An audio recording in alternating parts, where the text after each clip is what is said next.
Hello and welcome to Chess Book Reviews 84. This one is about my 60 memorable games by Bobby Fischer. I'm just eating an apple, but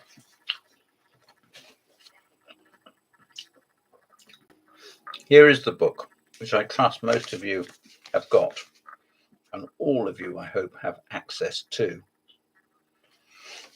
Bobby Fischer is dead, but his ideas and his influence is still with us. This book was published in, I think, 1969 in England. It may have been available in 68 in the States. As to that, I'd have to check. It says, selected and fully annotated by Bobby Fischer, with introductions to the games by international master Larry Evans. Evans has on occasion been accused of writing the whole book, but Fischer did it on tape. And Larry Evans, he calls him his friend and grammarian, but Larry Evans did not write this book any more than he played the games. The games are presented chronologically from 1957, when he played Jimmy Sherwin, right through to 1967, when he beat Leonard Stein. They called it When Champions Meet, which was when Fischer played Stein at the Seuss Interzonal.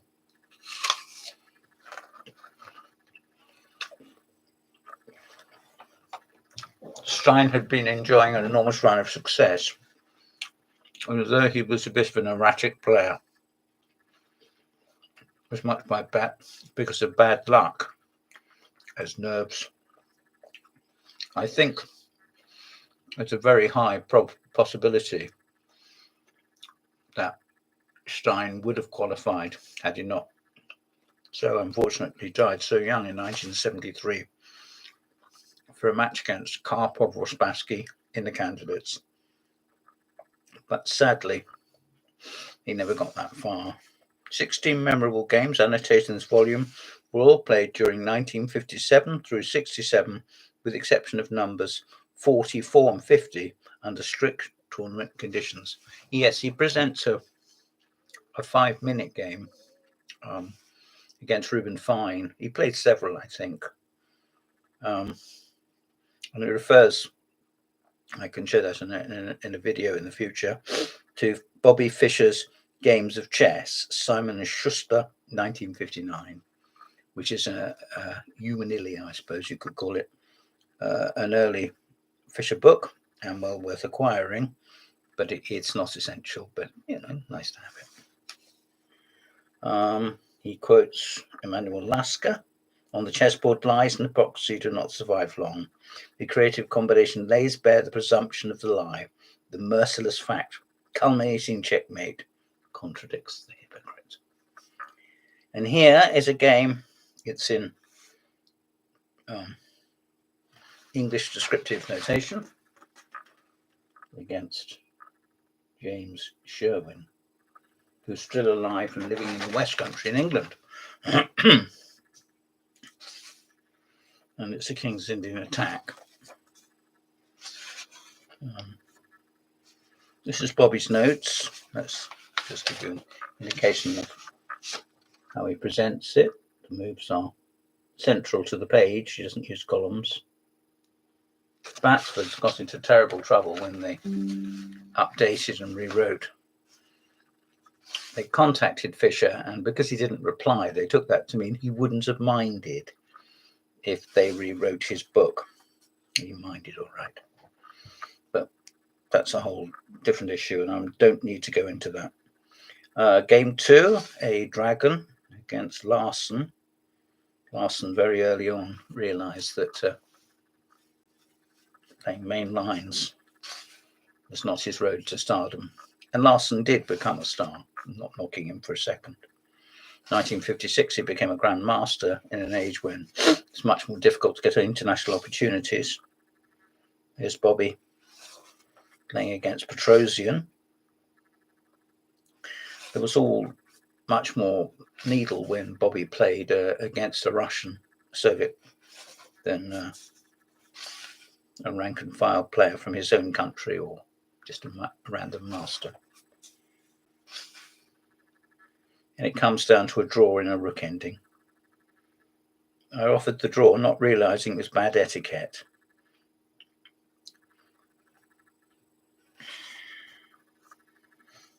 Petrosian was the last hope that the Soviets had prior to Bobby's match against Spassky in 1972. And he went all the way to Buenos Aires to be thrashed by Bobby. He started off quite well and actually won a game. Nobody at that point had even taken 1 point off Fischer. Well, he did. And Bobby tightened his belt. Petrosian was out the door. Anyway, I'm not knocking him. I'm not. Here we are against Rossetto. Here we are against Chokran. Not a player I've heard of. Occasionally you get unusual players, don't you, popping up in big books. Once again, I would draw your attention to the fact that the moves are in English descriptive and are in the middle of the page. They're centered with a narrative going across. But it's a fairly relaxed approach. But if you look at the depth of discussion, look at that. There's a diagram, very much needed. And look at that. Wow. Several offshoots mentioned and ideas explained.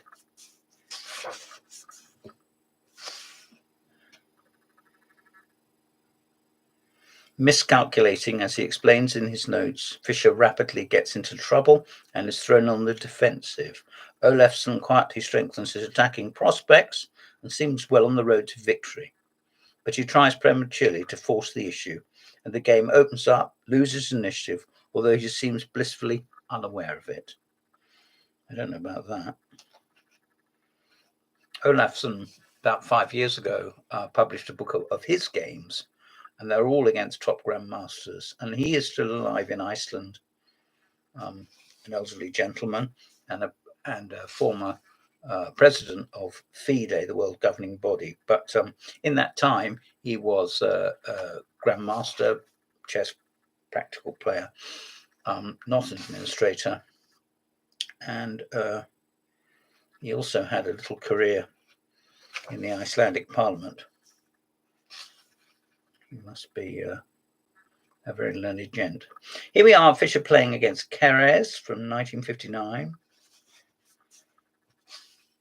Paul Keres, who was to have a short life comparatively. I dare say the Second World War did take it out of him. Game against Walter, Switzerland. Never heard of him, but he probably played against Bobby in one of the Olympiads, the world team events. Wow. I'm skipping ahead here. Here he is with his love-hate relationship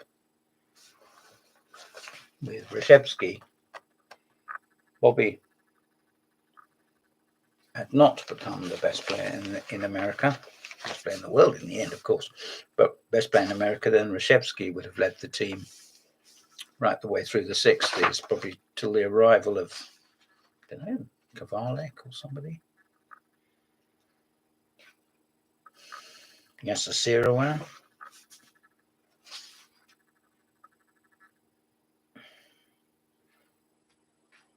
Reshevsky was a very hard-bitten man, short, matter of fact. If you see notes that Reshevsky writes, they're always very short and, blunt, shall we say. Here's Fischer playing against a man he never did well against, Geller. I've little doubt in his last candidates from 1971 onwards. Bobby was probably enormously relieved not to be drawn against Geller, but to be paired against Geller. And I can't go through everything, but here's Bobby playing against Robach. He played the center counter, played queen takes d5, and then after knight c3, played the queen back to d8. And it said Robach said he enjoyed excellent results with this move. Well, I went through all Robach's games I could humanly find, including some quite rare Austrian databases, and I couldn't find any. So if you know more than I do, and that wouldn't be difficult, let me know. I'd like to see Robach's games in that system, which Andrew Martin calls the banker. It's also been played on occasion, but not important occasions, in his time by Capablanca. Another game against Reshevsky here. James, don't shout. This is the 12th game of their match, which was abandoned because Fischer didn't like the way it was being organised or something. Bobby was hypersensitive. Here's the Skittles game against Ruben Fine. Fine was, up until 1948, in the frame to be one of the strongest players in the world. He was selected to be in the tournament to decide on Alekhine's successor on the death of Alekhine, but he didn't take up he entered the professions and never again challenged strongly, but continued to be interested in chess and play a little bit. He played a bit, but not in the mainstream. Here's Fischer playing against Benko, who was originally from Hungary. He might have been born in France, just to be even more awkward. But he did primarily play for the US. And here he is against Bizkaya. Arthur Bizkaya. And a game against Robert Byrne, who did become surprisingly a candidate. When Fischer retired, he got into the candidates, possibly as a result of his journalistic work, which had interested him so much, Bobby's activities. And here's an example of what I was saying before, a complete unknown Steinmeier from the US Championship. I dare say if this gentleman is still alive, he would remember this game. And again, an introduction, half a page by Larry Evans, which is always appreciated, setting the game down in context, shall we say. Here's Fischer playing in Havana, 1965, except he didn't actually go to Havana. He didn't fly to Cuba because of the problems with, the Bay of Pigs and all that rubbish. I shouldn't have said that. That sounds disrespectful. But the problems with Cuba.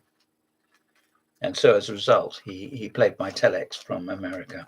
It was thrown up as an example of his eccentricity. In point of fact, it's an example of his love of chess and desire to play. And he wasn't always the equal of his own emotions. So in that respect, I think he did well.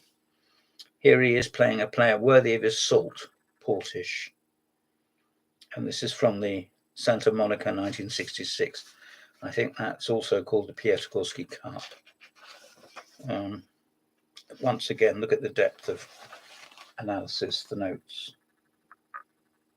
You could spend half a day going through one or two of the pages, and you wouldn't be wasting your time. Here's Najdorf's Night Off the Najdorf. A pleasantly slangy title for the game. Excuse me, just having an apple.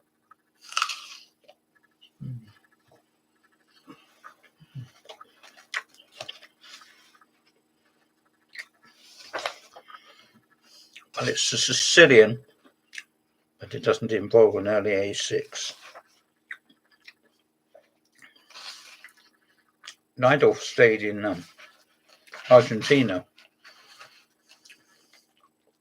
from 1939, having represented Poland, and he became entirely Americanized, if that's a word. And but he was never really a fully professional player. He was a businessman, but he played a lot. He would do deals on the phone, and then he'd play chess in his office, and had loads of energy. And in a way, he cut his career a bit short because he qualified for the 1970 interzonal. And although I don't think he would have qualified for the candidates, he would have had an outside chance. And Rubinetti from Argentina played in his place and just finished at the bottom of the table. I'm not sure if Najdorf, if he'd have competed, would have done well. He would have done better than that. And who knows? He might have qualified. Had he done so, he would have commanded a lot of respect, of course. Game 58, Bobby playing against the one and only Efrem Geller. And it's a Sicilian and it's a Sozin. Not something we see that much these days, the Sozin. Bishop c4. 6, Bishop c4. Great favourite of Bobby's.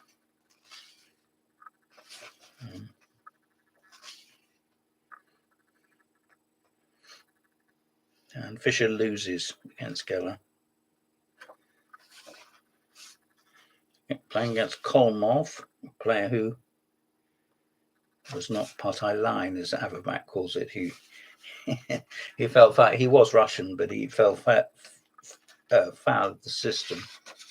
I think he was a welder. Certainly a man that was one hell of a player. And here we come to the very end. This is game 60 against Leonard Stein from Seuss 67, and I've mentioned it before.